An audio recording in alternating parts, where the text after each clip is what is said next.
The moment you truly examine your soul, everything changes, because what you thought was small suddenly feels serious, and what you ignored begins to demand your attention. Many people move through their spiritual lives on autopilot, repeating the same habits, the same confessions, the same struggles, without ever stopping to ask whether they are actually changing. And that is where the real danger lies, not in dramatic failure, but in quiet stagnation that slowly distances a person from God without them even realizing it. As we enter a season meant for reflection and correction, it becomes necessary to understand what penance truly is, because it is often misunderstood. Penance is not about punishing yourself or inflicting unnecessary hardship. It exists to correct, to realign, and to transform your life in a practical way. It is about identifying what is disordered within you and actively working to set it right, not just feeling bad about it and then returning to the same patterns again. Many people assume they are doing penance simply because they acknowledge their faults, but acknowledgement alone changes nothing. Real penance demands action, a deliberate effort to stop doing what is wrong and to replace it with what is right. Without that effort, even the most sincere feelings of regret become empty, and over time, that emptiness turns into habit. Before addressing specific faults, it is essential to look at something even more foundational, and that is confession. Over time, the seriousness with which people approach confession has declined, and what was once a deeply prepared and thoughtful act has become rushed and careless. People enter without preparation, speak vaguely, and leave without fully understanding what they have done or what they need to change. Preparation is not optional if confession is to be effective. A daily examination of conscience helps keep your actions clear in your mind, so that when the time comes to confess, you are not guessing or minimizing. Without that habit, confession becomes shallow, and shallow confession leads to shallow conversion. There is also a structure to confession that many no longer follow, and that structure matters more than people think.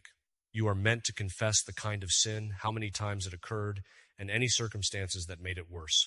This is not about unnecessary detail, but about honesty and clarity, because vague language often hides what a person is unwilling to face. One of the most common issues is the tendency to generalize sins instead of naming them directly. People will say something broad, avoiding the specifics, not realizing that this avoidance weakens the confession itself.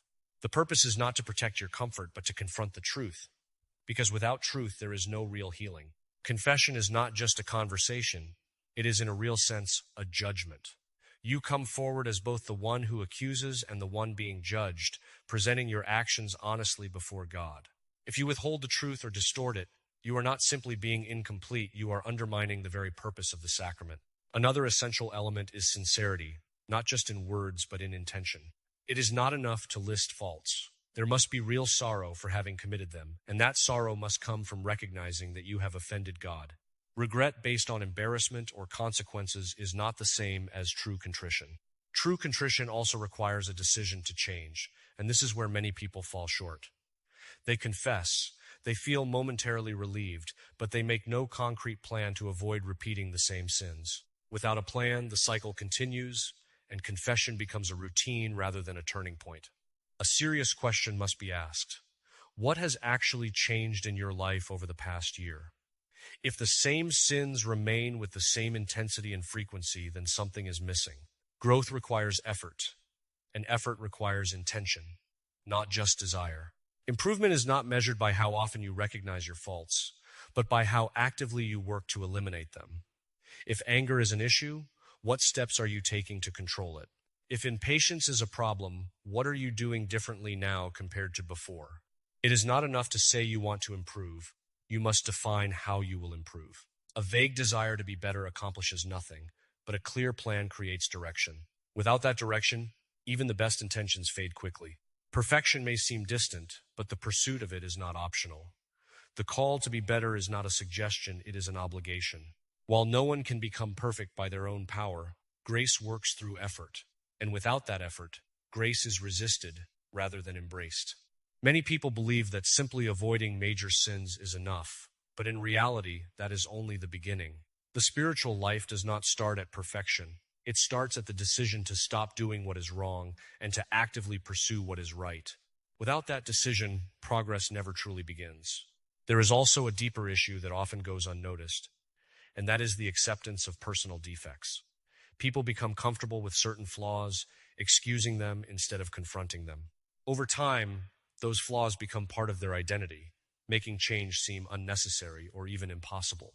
But every defect, no matter how small, affects the soul. Ignoring them does not make them harmless, it allows them to grow. The longer they remain unchallenged, the harder they become to overcome. This is why awareness is so important, because you cannot correct what you refuse to see. Honest self-examination reveals patterns that would otherwise remain hidden. Once those patterns are clear, the path to change becomes possible. At the same time, it is important to understand that change does not happen all at once. Focusing on one fault at a time creates steady progress, while trying to fix everything at once often leads to failure. Small, consistent efforts are more effective than overwhelming attempts at instant transformation. The goal is not to become perfect overnight, but to move steadily toward improvement. Each step matters, and each effort builds on the last. Over time, those efforts reshape not only actions but character. In the end, the question is simple but demanding. Are you truly trying to change, or are you simply repeating the same cycle with better intentions? Because the difference between those two paths determines everything. The deeper problem with spiritual stagnation is that it often hides behind routine, and routine feels safe.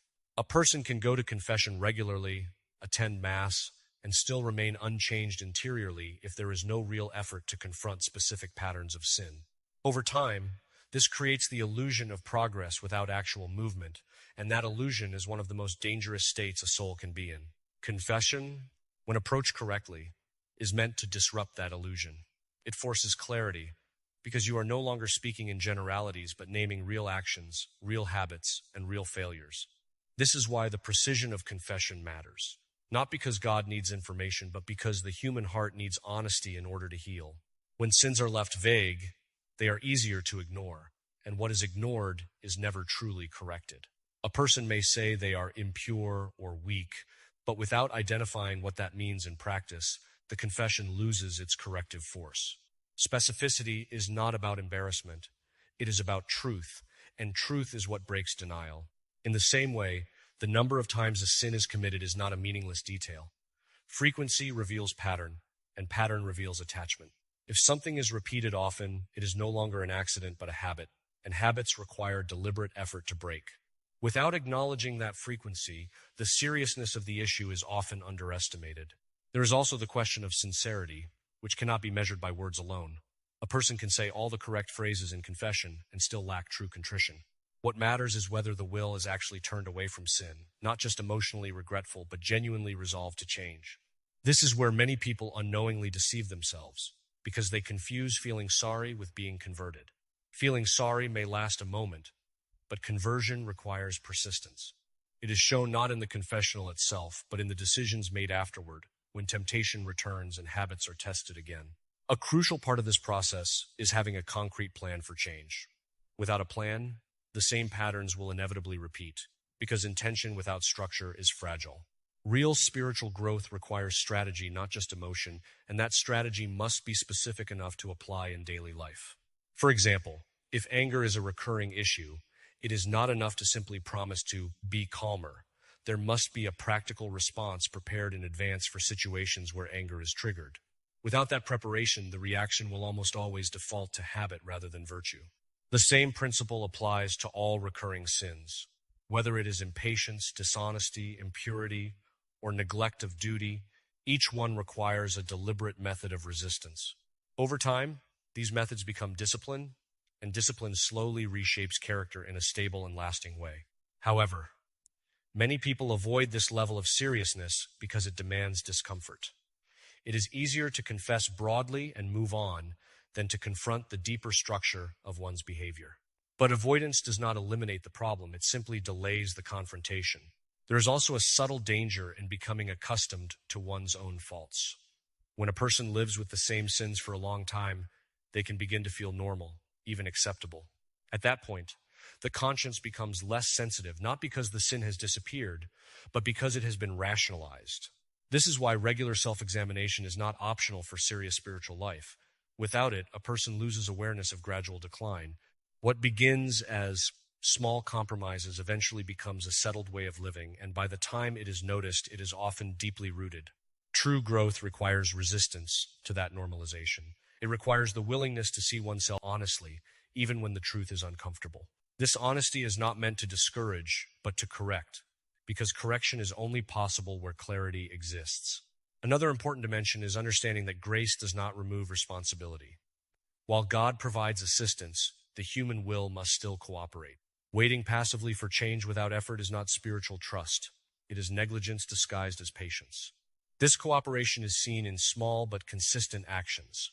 Choosing differently in repeated situations, interrupting habitual responses, and deliberately forming new patterns all contribute to real transformation.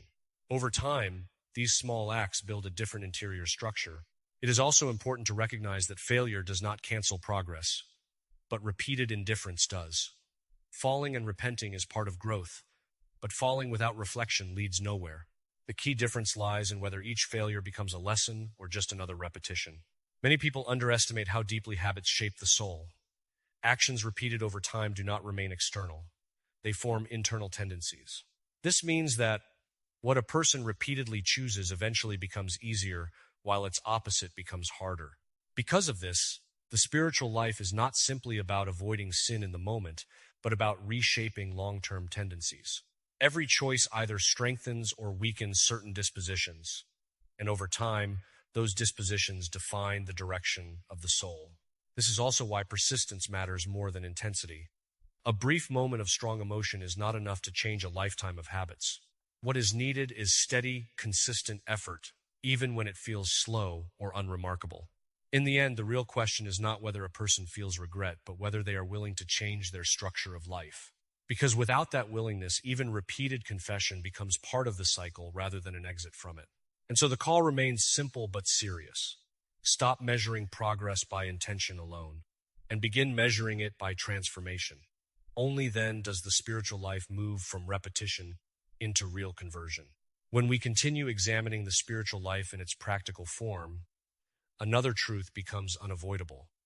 Many struggles persist not because people do not care, but because they never fully decide to break with them. There is a difference between wishing to change and actually restructuring one's life around that change, and most spiritual failure happens in that gap. This is especially visible in repeated patterns of sin, where a person confesses the same thing again and again without any measurable shift in behavior. Over time, this creates a kind of spiritual fatigue, where confession becomes routine and struggle becomes accepted as permanent rather than temporary. That is not how transformation is meant to function. Real conversion always has direction. It moves from confusion to clarity, from repetition to resistance, and from resistance to stability. If none of those stages are visible over time, then something essential is missing in the way the spiritual life is being approached. One of the most overlooked elements in this process is the need for concrete action. A resolution that exists only in thought is fragile, but a resolution that is translated into behavior becomes stable. The difference between intention and action is where most people either advance or remain stuck. For example, if someone repeatedly falls into the same moral failure, simply promising not to do it again is not enough. There must be an identifiable shift in environment, habits, or responses that directly address the conditions leading to that failure. Without that, the pattern remains untouched. This is why the spiritual life cannot remain abstract. It must enter into daily structure, because habits are formed in structure, not in theory. The way a person organizes their time, their choices, and their reactions determines far more than occasional moments of reflection. At the same time, it is important to understand that struggle itself is not failure. The presence of temptation or difficulty does not indicate absence of progress. What matters is how one responds to those moments and whether those responses are improving over time. A person can still struggle and still be growing, but they cannot remain unchanged while assuming they are growing. Growth always leaves evidence, even if it is slow. That evidence appears in increased awareness, better resistance, and fewer repeated falls into the same patterns. Another critical point is honesty about one's actual state. Many people unconsciously minimize their faults in order to reduce internal discomfort. This creates a false sense of security, but it also prevents real correction, because what is not acknowledged cannot be addressed properly.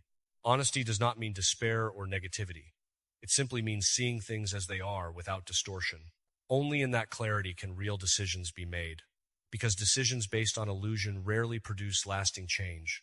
There is also a tendency to rely on external religious activity as a substitute for internal conversion. People may attend services, pray, or engage in devotional practices, yet still avoid confronting the deeper areas of disorder in their life.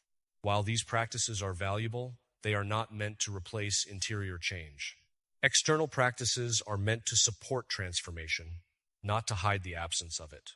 When they become a substitute, they lose their purpose and can even create the illusion that everything is fine when it is not. That illusion is one of the greatest obstacles to progress.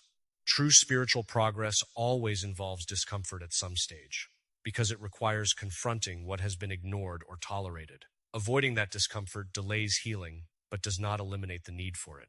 Eventually, every avoided truth must be faced in some form. This is why consistent self-examination is so important. Without it, patterns develop unnoticed, and by the time they are recognized, they often feel too established to change. Regular reflection interrupts that process and keeps the conscience active and aware. Another key factor is accountability, not in a formal sense alone, but in personal responsibility. A person must eventually stop attributing all failure to circumstances and begin recognizing their own role in maintaining patterns. Without that shift, real progress is unlikely. Responsibility is not about blame, it is about agency. It is the recognition that change is possible because one's choices matter. Without that recognition, the spiritual life becomes passive, and passivity does not produce transformation.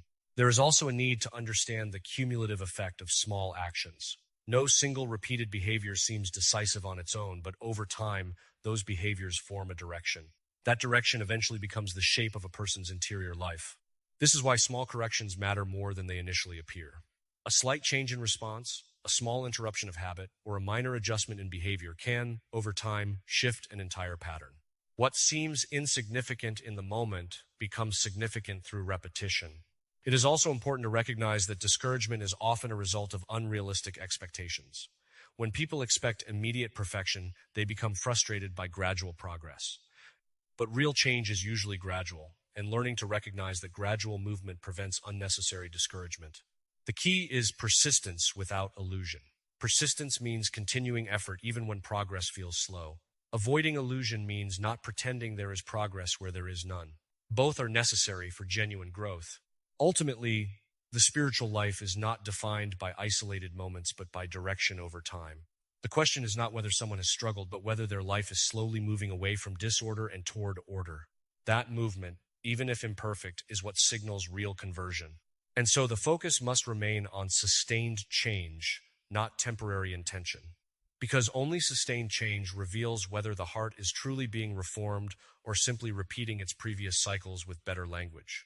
Continuing from the call to deeper conversion during Lent, the focus turns more intensely toward the Sacrament of Confession and what it truly demands from a soul that wants real change, not just routine absolution. The message is not about fear, but about clarity, because without clarity, confession becomes mechanical rather than transformative.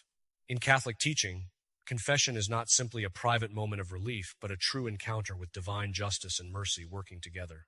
It is a sacramental tribunal where the soul presents its moral state before Christ through the ministry of the priest, who acts as judge and healer.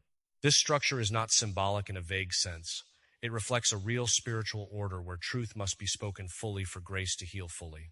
One of the most overlooked parts of this sacrament is preparation, especially the examination of conscience.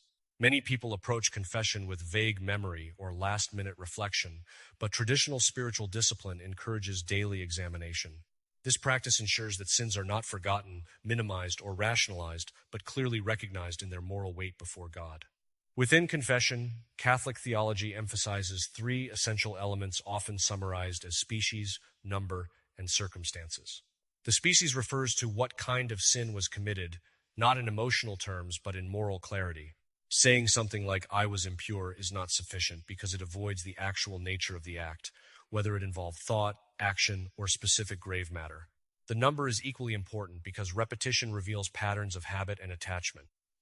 A sin committed once is serious, but a sin repeated frequently shows deeper disorder of the will. This is not about shame, but about truth, because healing requires knowing the full extent of what needs to be healed. Circumstances also matter because they can increase or sometimes reduce moral responsibility. For example, sins committed with greater awareness, influence over others, or in more serious contexts carry different moral weight. The purpose of naming these tales is not to complicate confession, but to allow the priest to apply spiritual medicine appropriately. Behind this structure is a deeper theological truth. Confession is not only about forgiveness, but also about grace being applied specifically to the wounds disclosed. The Church teaches that sacraments confer grace according to disposition, meaning what is openly and honestly confessed becomes the exact area where God strengthens the soul. This is why vague confession can unintentionally limit spiritual growth. When sins are hidden behind general language, the soul may receive forgiveness but miss the targeted grace needed to overcome specific weaknesses. The more precise the confession, the more precise the healing.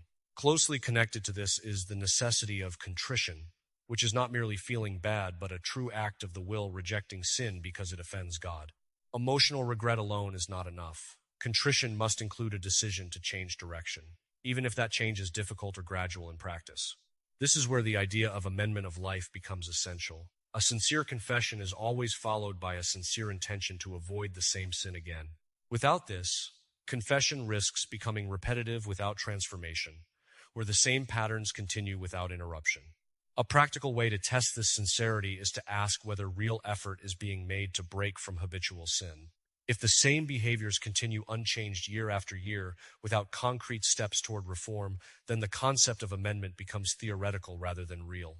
True repentance always produces at least some form of intentional struggle against the root cause of sin. Ultimately, confession is meant to be a turning point, not just a cycle.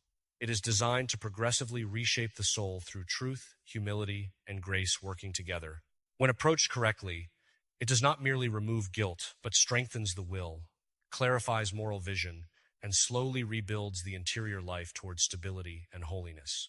Continuing from the seriousness of confession and the call to real interior change, the reflection now moves into the broader moral life, where the commandments are not abstract rules but concrete measures of how a soul is actually living in relation to God, family, and daily duties.